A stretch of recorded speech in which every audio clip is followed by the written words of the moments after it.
Hello, and welcome to my presentation about what I have learned from Arts and Human Development class so far by Wendy Cave. So my discipline is theater. I believe that theater builds confidence within its students. I believe it creates authenticity about a person and who they are at their heart. And I believe that theater keeps students in the present moment. If you're truly in character and you are acting and you are staying in the moment, there's no way you can be thinking about things going on at home or something else, problems, issues, family members, even getting a burger at McDonald's after the show. If you are truly in the moment, which is what I hope to teach, then you will stay in the present moment, which I think is very important in theater and in life. One of my favorite articles that I read was It Makes Me Feel Alive. This article was about a study that created confidence and leadership in marginalized people. That is why I was interested in this article highly above many others that we have read throughout the semester. They improvised and performed scenes in a supportive atmosphere. There were interviews done, and most of the participants, there were four, stated that they felt that the atmosphere was extremely supportive, that the director was very reliable and on time, and they even felt like a family. One of my favorite interviews that stood out to me and is contributing to my future teaching artistry was one of the female students said that she felt that she had to be rude in her life. She felt that she built walls and kept other people out.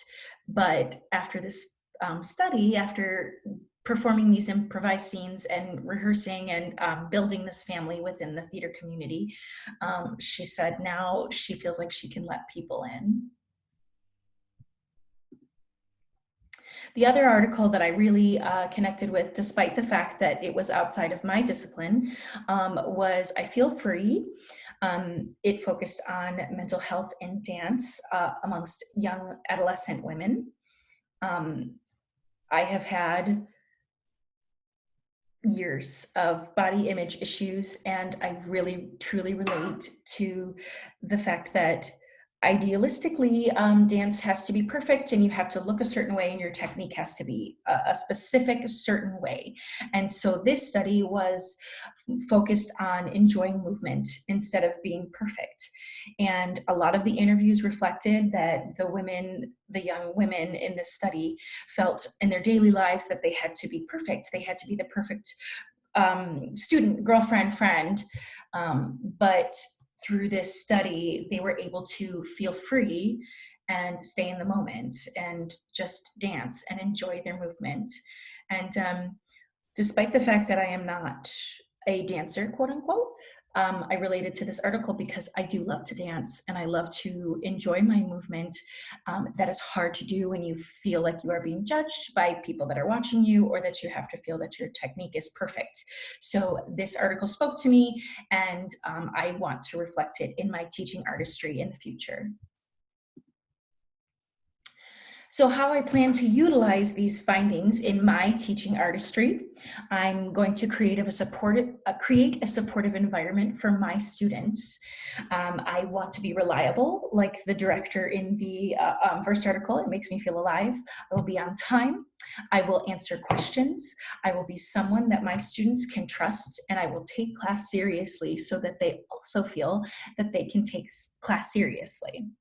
I want to use a lot of improv exercises and games. Not only are they very, very fun, but they build a lot of confidence.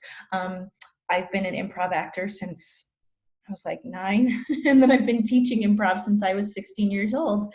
And it's not always about being the funniest or, the loudest, but it really does build confidence because you're finding out a lot about yourself while you're creating these scenes and characters and just on the fly. So I really found value in learning improv, and I'm definitely not necessarily the funniest person in the room, but I am someone who can go with the flow, and I am someone who can yes and make situations better, bigger, and flow. I'm also someone who's on stage, who you can rely on stage. If something, a line is dropped or a set piece doesn't come in, I have been able to utilize improv not only to create humor, but keep the show going, or go back and make sure that plot lines are not missed. I think I would love to tell my proudest moment in history using improv. And I did end up making a good joke, but that's not necessarily the meaning of improv. I was in Little Women last year and I played Amy, and I had just gotten back from Europe, many months in Europe and studying, and and so I was talking to Joe March, and hopefully we all know the story of Joe and Amy. But I was an adult returning from Europe, and as I stepped down a step, my dress got caught on a coat hanger, and the coat hanger came falling down. And I grabbed it, I caught it, I went, oh, and I put it right back up. I stepped down and I said, my reflexes have much improved since I was in Europe, or something along those lines. And the audience definitely laughed, felt humor, but I was able to sort of diffuse the tension. Everyone noticed that the coat hanger fell. So obviously I kind of had to make a note of it, and luckily I was able to think on my feet, keep the scene going. We waited till the laughter was over, and I said my next line. We moved on, and I think, that obviously created a lot of confidence within me to be able to do those kinds of things. And I think it's important that I want to teach that to my students, and it really feels really good when you're able to do that. So within my classes, I would only give constructive criticism. We can save the lengthy notes from future directors for different classes. That's not what I want to focus on. I don't even care if they're really good actors. I'm just trying to create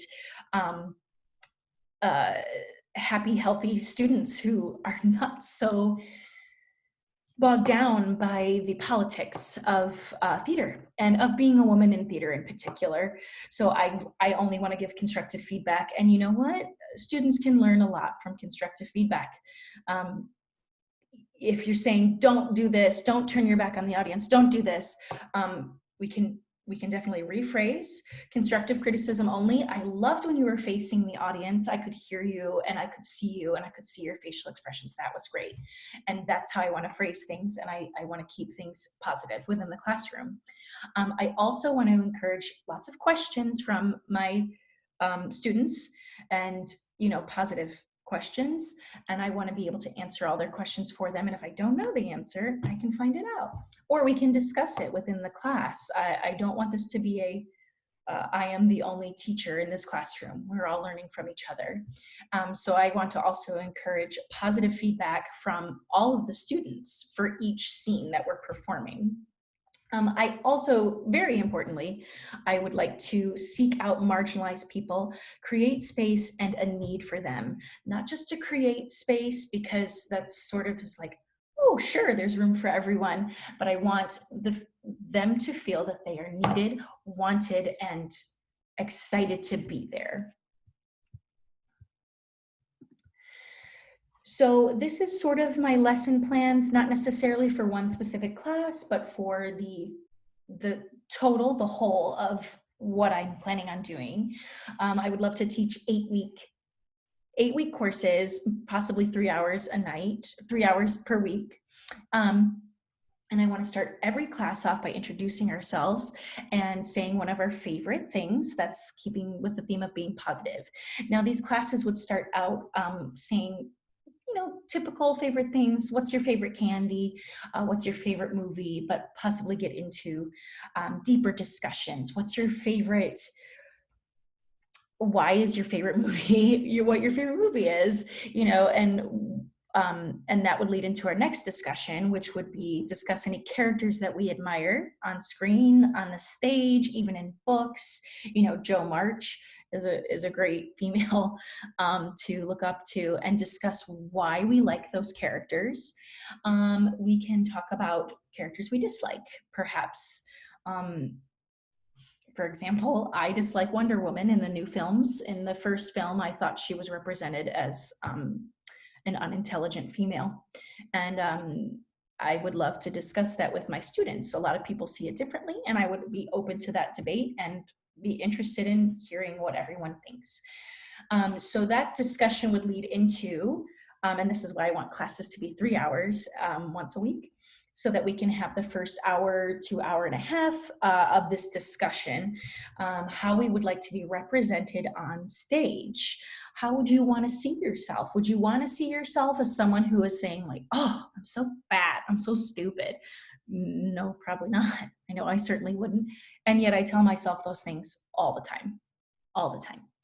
So by discussing how we would like to be represented and seen by others, maybe we can talk about those thoughts and why we wouldn't discuss them on stage, why we wouldn't want to be seen as that person who's constantly going, I'm so stupid, I'm so dumb, I'm so fat, just the worst one. So then I would love to establish those characters a little bit deeper, how we would like to be represented on stage, and then improv scenes in those characters. You're still yourself, but you're creating a more authentic self, and you are performing as those characters that you would like to see on stage. And each week it would be a different character. Perhaps like the first week it would start off as Wendy at her best. But the second week it would be Wendy as a pirate. And the third week it would be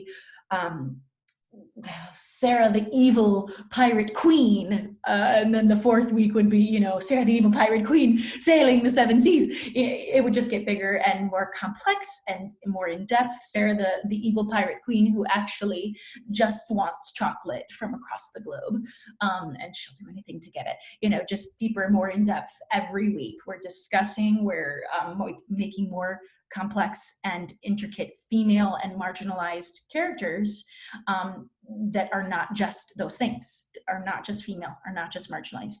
There's so many layers to everything. And so I would love to discuss that. And improv scenes in those characters, bigger, bolder every week. After each performance of these scenes and these revisions of scenes, we would give and receive feedback from each other, myself included and the students. Eventually, we would solidify our characters and create a plot for all of the characters to be involved in, all together, the students writing their own plot and characters. And eventually I would probably be the one to actually type out and sew together this script, just as the director and the teacher. And we would perform, or we would rehearse and perform the show that we have written. I do plan on actively trying to include marginalized people. I would personally love to focus on marginalized women. So I have ideas of how I would love to include marginalized people within my teaching artistry and my teaching practice. I would advertise in low-income neighborhoods. I would make classes affordable for those low-income neighborhoods. That's probably a huge barrier for a lot of folks, a lot of parents. I would ask to speak at at-risk youth schools. I did put at-risk in quotes. It's not my favorite term. However, it does seem to be the generally accepted term in this case. So when I would speak at these at-risk schools, I would love to discuss the benefits of theater, my ideas and plans, and maybe gets a little bit of a few ideas from the audience of characters, maybe even some volunteers, and just like almost a short class in sort of an assembly setting. Lastly, I would love to volunteer in youth group homes, group foster homes. I recently had an experience with Vista Maria that I found very positive.